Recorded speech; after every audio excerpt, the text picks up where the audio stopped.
ದೊಡ್ಡ ದೊಡ್ಡ ಆಂಟರ್ಪ್ರಿನರ್ಸ್ ನಿಂದ ಹಿಡಿದು ಅಥ್ಲೀಟ್, ಸ್ಪೋರ್ಟ್ಸ್ ಪರ್ಸನ್ಸ್ ಎಲ್ಲರೂ ಯಾಕೆ ಮೆಂಟಲಿ ಸ್ಟ್ರಾಂಗ್ ಇರೋದಕ್ಕೆ ಹೇಳ್ತಾರೆ. ಮೆಂಟಲಿ ಸ್ಟ್ರಾಂಗ್ ಪರ್ಸನ್ ಯಾವ ರೀತಿ ಇರ್ತಾನೆ? ಆತ ಏನಾದ್ರೂ ಡಿಫ್ರೆಂಟ್ ಆಗಿರ್ತಾನ? ಡಿಫ್ರೆಂಟ್ ಆಗಿದ್ರೂ ಯಾವ ರೀತಿ ಡಿಫ್ರೆಂಟ್ ಆಗಿರ್ತಾನೆ? ನಾವೆಲ್ಲರೂ ನಮ್ಮ ಲೈಫ್ನಲ್ಲಿ ತುಂಬಾ ಟಫ್ ಅಂಡ್ ಬ್ಯಾಡ್ ಸಿಚುವೇಶನ್ಸ್ಗಳನ್ನ ಎಕ್ಸ್ಪೀರಿಯನ್ಸ್ ಮಾಡೇ ಮಾಡ್ತೀವಿ. ಬಟ್ ಅದರಿಂದ ಬೇಗನೆ ಹೊರಗೆ ಬರೋದಕ್ಕೆ ಕೇವಲ ಮೆಂಟಲಿ ಸ್ಟ್ರಾಂಗ್ ಪರ್ಸನ್ ಇಂದ ಮಾತ್ರ ಸಾಧ್ಯ. ಅಂಡ್ ಇಂಟ್ರೆಸ್ಟಿಂಗ್ಲಿ, ಯಾರು ಸಹ ಮೆಂಟಲಿ ಸ್ಟ್ರಾಂಗ್ ಆಗಿ ಬಾರ್ನ್ ಆಗಲ್ಲ. ಮೆಂಟಲಿ ಸ್ಟ್ರಾಂಗ್ ಆಗೋದು ಒಂದು ಚಾಯ್ಸ್. ಅದು time, habits, learning and experience ಗಳ ಮೂಲಕ ಡೆವಲಪ್ ಆಗುತ್ತೆ. ಫಾರ್ ಎಕ್ಸಾಂಪಲ್, ಒಂದು ಎಕ್ಸಾಮ್ ನಲ್ಲಿ ತುಂಬಾ ಜನ ಸ್ಟೂಡೆಂಟ್ಸ್ ಪಾಸ್ ಆಗಿರ್ತಾರೆ ಅಂಡ್ ತುಂಬಾ ಜನ ಫೇಲ್ ಕೂಡ ಆಗಿರ್ತಾರೆ. ಬಟ್ ಫೇಲ್ ಆದ್ರು ಅಂತ ಧೈರ್ಯ ಕೆಡದೆ, ಸಮಾಜಕ್ಕೆ ಭಯ ಪಡದೆ, ಈಗ ಮತ್ತೆ ಆ ಎಕ್ಸಾಮ್ ಅನ್ನ ಪಾಸ್ ಮಾಡೋದಕ್ಕೆ ನಾನು ಹೇಗೆ ರೆಡಿ ಆಗ್ಬೇಕು ಅಂತ ಥಿಂಕ್ ಮಾಡ್ತಾರಲ್ವಾ, ಅವರು mentally strong. Family situations, financial condition ಎಲ್ಲವೂ ಟಫ್ ಆಗಿದ್ರು ಎಲ್ಲದನ್ನು ಹ್ಯಾಂಡಲ್ ಮಾಡ್ತಾ ತನ್ನ ಗೋಲ್ಸ್ ನ ಕಡೆಗೆ ವರ್ಕ್ ಮಾಡ್ತಿರ್ತಾರೆ.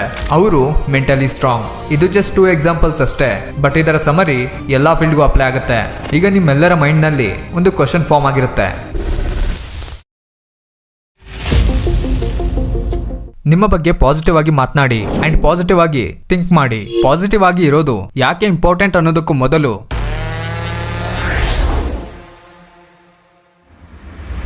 ನಾನು ನಿಮಗೆ ಒಂದು ಎಕ್ಸ್ಪೆರಿಮೆಂಟ್ ಅನ್ನ ಹೇಳೋದಕ್ಕೆ ಇಷ್ಟಪಡ್ತೀನಿ. 2 ಐಡೆಂಟಿಕಲ್ ಪ್ಲಾಂಟ್ಸ್ ಅನ್ನ ಸೇಮ್ ಎನ್ವೈರನ್ಮೆಂಟ್, ಸೇಮ್ ಕಂಡೀಷನ್ ನಲ್ಲಿ ಸೆಟಪ್ ಮಾಡಲಾಯ್ತು. ಒಂದು ಪ್ಲಾಂಟ್ ಗೆ ತುಂಬಾ ಪ್ರೀತಿಯಿಂದ ಅದರ ಬಗ್ಗೆ ಪಾಸಿಟಿವ್ ಆಗಿ ಹೊಗಳುತ್ತಾ ನೀರನ್ನ ಹಾಕಿ ಬೆಳೆಸಲಾಗ್ತಿತ್ತು. But on the other hand, ಮತ್ತೊಂದು ಪ್ಲಾಂಟ್ ಗೆ ಸಿಟ್ಟಿನಿಂದ ಹಾರ್ಶ್ ವರ್ಡ್ಸ್, ನೆಗೆಟಿವ್ ವರ್ಡ್ಸ್ ಅನ್ನ ಯೂಸ್ ಮಾಡ್ತಾ ನೀರನ್ನ ಹಾಕಿ ಬೆಳೆಸಲಾಗ್ತಿತ್ತು. ಎಕ್ಸ್ಪೆರಿಮೆಂಟ್ ಕಂಪ್ಲೀಟ್ ಆಯ್ತು ಅಂಡ್ ಅದರ ರಿಸಲ್ಟ್ ಎಲ್ಲರನ್ನ ನಿಬ್ಬೆರಗಾಗಿಸ್ತು. ಒಂದನೇ ಪ್ಲಾಂಟ್ ಚೆನ್ನಾಗಿ ಗ್ರೋ ಆಗಿತ್ತು, ಬಟ್ ಎರಡನೇ ಪ್ಲಾಂಟ್. ಹ್ಯೂಮನ್ ಮೈಂಡ್ ಕೂಡ ಇದೇ ರೀತಿ. ನಾವೇ ನಮ್ಮ ಬಗ್ಗೆ ಕೆಟ್ಟದಾಗಿ ಮಾತಾಡ್ತಾ ಇದ್ರೆ ನಮ್ಮ ಮೈಂಡ್ಗೆ ಅದೇ ಸರಿ ಅನ್ಸುತ್ತೆ ಅಂಡ್ ಒಳಗಿನಿಂದ ವೀಕ್ ಆಗಿಸುತ್ತೆ.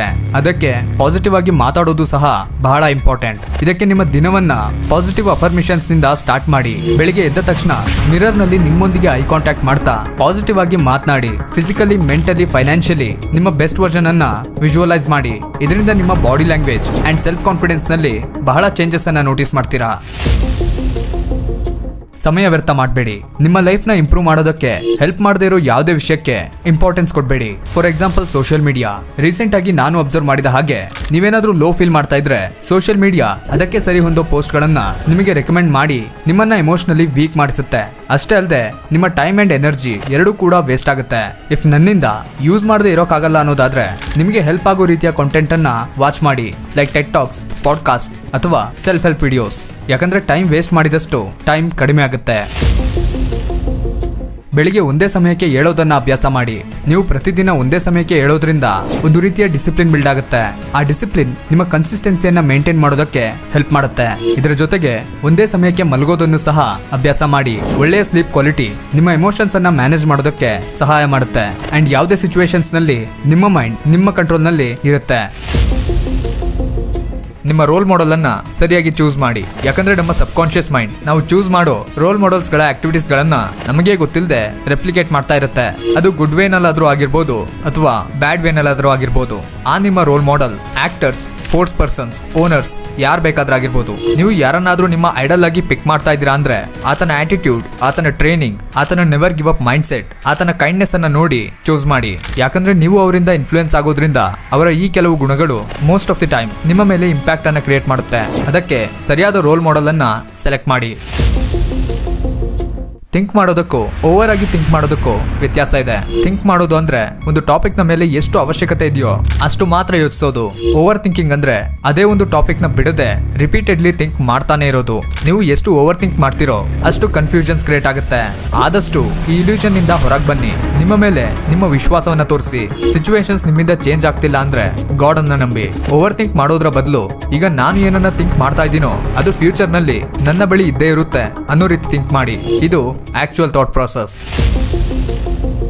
2020 ಮುಗಿದು 5 ವರ್ಷ ಆಗಿದೆ. ಬಟ್ ನೀವೇ ಆನೆಸ್ಟ್ ಆಗಿ ಹೇಳಿ, 2020ರಲ್ಲಿ ಸೆಟ್ ಮಾಡಿದ ನಿಮ್ಮ ಗೋಲ್ ಅನ್ನ ನೀವು ಅಚೀವ್ ಮಾಡೋಕೆ ಟ್ರೈ ಆದ್ರೂ ಮಾಡಿದ್ರಾ? ಮಾಡಿಲ್ಲ ಅಂದ್ರೆ ಅದು ಯಾಕೆ ಗೊತ್ತಾ? ನೀವು ಪರ್ಫೆಕ್ಷನ್ ನ ಫಾಲೋ ಮಾಡ್ತೀರಾ. ಲೈಕ್ ನಾನು ಸ್ಟಾರ್ಟ್ ಮಾಡಿದ್ರೆ ಪರ್ಫೆಕ್ಟ್ ಆಗಿ ಸ್ಟಾರ್ಟ್ ಮಾಡ್ತೀನಿ, ಇಲ್ಲ ಅಂದ್ರೆ ಮಾಡೋದೇ ಇಲ್ಲ ಅಂತ. ಈ ರೀತಿ ಪರ್ಫೆಕ್ಷನ್ ನ ಚೇಸ್ ಮಾಡೋದ್ರ ಬದಲು ಕಂಟಿನ್ಯೂಸ್ ಆಗಿ ಸಣ್ಣ ಸಣ್ಣ ಇಂಪ್ರೂವ್ಮೆಂಟ್ಸ್ ಗಳ ಮೇಲೆ ಗಮನ ಕೊಡೋದು ಬೆಟರ್. ನೀವು ಡೈಲಿ ನಿಮ್ಮನ್ನ 1% ಇಂಪ್ರೂವ್ ಮಾಡಿದ್ರೆ ಒಂದು ವರ್ಷದಲ್ಲಿ 30 to 35% ಇಂಪ್ರೂವ್ಮೆಂಟ್ ಅನ್ನ ನೋಟಿಸ್ ಮಾಡ್ತೀರಾ. ಒಂದೇ ದಿನದಲ್ಲಿ ಯಾರು ಸಹ ಬುಕ್ ರೀಡಿಂಗ್ ಹ್ಯಾಬಿಟ್ ಅನ್ನ ಬಿಲ್ಡ್ ಮಾಡೋಕ್ಕಾಗಲ್ಲ, ಫಿಟ್ ಕೂಡ ಆಗೋಕ್ಕಾಗಲ್ಲ. ಬಟ್ ಒಂದು ಪೇಜ್ ಅನ್ನ ಪ್ರತಿದಿನ ಓದೋದಕ್ಕೆ ಅಭ್ಯಾಸ ಮಾಡಬಹುದು. ಪ್ರತಿದಿನ ಅಟ್ಲೀಸ್ಟ್ 15 ಮಿನಿಟ್ಸ್ ವರ್ಕೌಟ್ ಮಾಡಬಹುದು. ನಿಮ್ಮ ಫೋಕಸ್ ಅಂಡ್ ಮೈಂಡ್ ಸೆಟ್ ಅನ್ನ ಸ್ಟ್ರಾಂಗ್ ಮಾಡೋದಕ್ಕೆ ಇದು ಒಂದು ಬೆಸ್ಟ್ ಟೆಕ್ನಿಕ್. ಈ ವಿಡಿಯೋ ನಿಮ್ಮ ಲೈಫ್ಗೆ ಯಾವ್ದಾದ್ರೂ ಒಂದು ರೀತಿಯ ವ್ಯಾಲ್ಯೂ ಅನ್ನ ಪ್ರೊವೈಡ್ ಮಾಡಿದ್ರೆ ಈ ವಿಡಿಯೋಗೆ ಒಂದು ಲೈಕ್ ಮಾಡಿ.